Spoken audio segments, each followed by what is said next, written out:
Praise the lord. అందరు బాగున్నారా? దేవుని కృప మీకు తోడై ఉండును గాక. ప్రియ సహోదరి సహోదరుడా, మనము శరీరానికి స్వస్థత కలగాలని ఎంతో కోరుకుంటూ ఉంటాం. దేవుడు మనల్ని బాగు చేయాలా, మన రోగం నుండి మనకు స్వస్థత దయచేయాలని చాలా ఇష్టపడతా ఉంటాము. ఆ అనారోగ్య పరిస్థితిలో ఎక్కడికి వెళ్ళం కానీ మనం దేవుని దగ్గరకు వస్తూ ఉంటాం.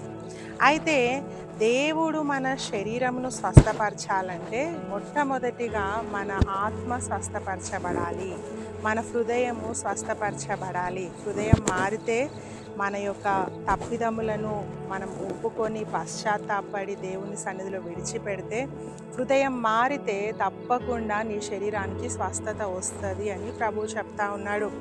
ఈరోజు హృదయం మారట్లేదు, తప్పిదములు ఒప్పుకోవట్లేదు, దేవుని సన్నిధిలో పశ్చాత్తాపడట్లేదు, కానీ దేవుడు మాత్రం నన్ను స్వస్థపరచాలని అందరూ కోరుకుంటా ఉన్నారు. నో ప్రియ సహోదరి సహోదరుడా, మొట్టమొదటిగా నీ యొక్క హృదయము స్వస్థపరచబడాలి, నీ హృదయం మారాలి, నీ యొక్క పాపపు జీవితాన్ని నువ్వు విడిచిపెట్టాలి. అప్పుడు నీకు శీఘ్రముగా స్వస్థత వస్తుంది అని ప్రభువు చెప్తా ఉన్నాడు.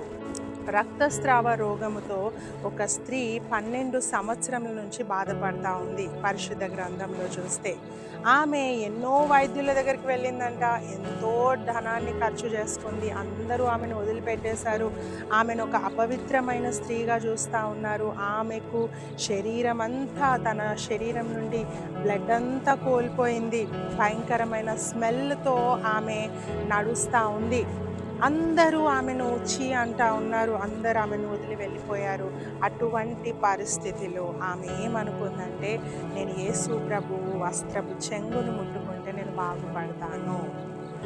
ఆమె ఎన్నో ట్రై చేసింది, డాక్టర్స్ దగ్గర ట్రై చేసింది, మనుషుల దగ్గర ట్రై చేసింది, ఎట్లనన్నా నాకు స్వస్థత వస్తుందా అని ఎన్నో ప్రయత్నాలు చేసింది.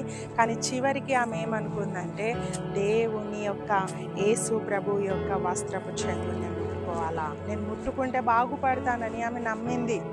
ప్రియ సహోదరి సహోదరుడా, ఆమె తన తప్పిదములను దేవుని సన్నిధిలో ఒప్పుకుంది, అన్ని విడిచిపెట్టేసింది, పశ్చాత్తాపడింది. ఇంకా నాకు కావాల్సింది నువ్వే అయ్యా, నువ్వు నన్ను స్వస్థపరచు, నేను నీ కోసం బ్రతుకుతానని తన హృదయంలో ఒక నిర్ణయం తీసుకొని ఎప్పుడైతే పశ్చాత్తాపడిందో తనలో విశ్వాసం మొదలైంది. ఆ విశ్వాసంతో తను వస్త్రపు చెంగును పట్టుకుంది అండ్ దేవుడు ఆమెను స్వస్థపరిచాడు. ప్రియ సహోదరి సహోదరుడా, ఆమె విశ్వాసమే ఆమెను స్వస్థపరిచిందని యేసు ప్రభు చెప్తా ఉన్నాడు. ఒకసారి వాక్య భాగాన్ని చదువుకుందాం. మార్కు సువార్త 5:28.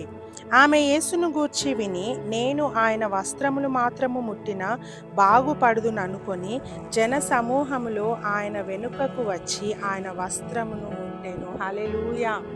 ఎంతోమంది జన సమూహం అక్కడ చేరినప్పుడు ఆ గుంపులో ఆమె వెళ్ళలేని పరిస్థితి ఉన్నప్పటికీ ఆమె వెనక నుండి వచ్చి ఆయన వస్త్రాన్ని ముట్టుకుంది.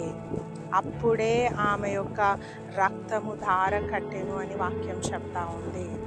ప్రియ సహోదరి సహోదరుడా, మొట్టమొదటిగా ఆమె హృదయం మారింది, తర్వాత ఆమెలో విశ్వాసం మొదలైంది, ఆ తర్వాత ఆమెకు శరీరానికి స్వస్థత వచ్చింది. హల్లెలూయా.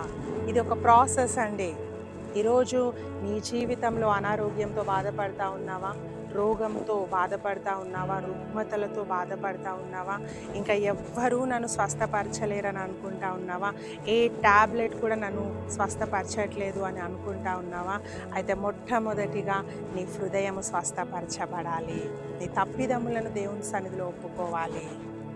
దేవునికి ఏవి ఆయాసకరమైనవి, అయిష్టమైనవి మన జీవితంలో ఉన్నావో వాటిని విడిచిపెట్టాలి.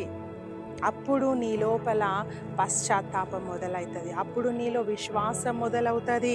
నీ విశ్వాసమే నిన్ను స్వస్థపరుస్తుంది.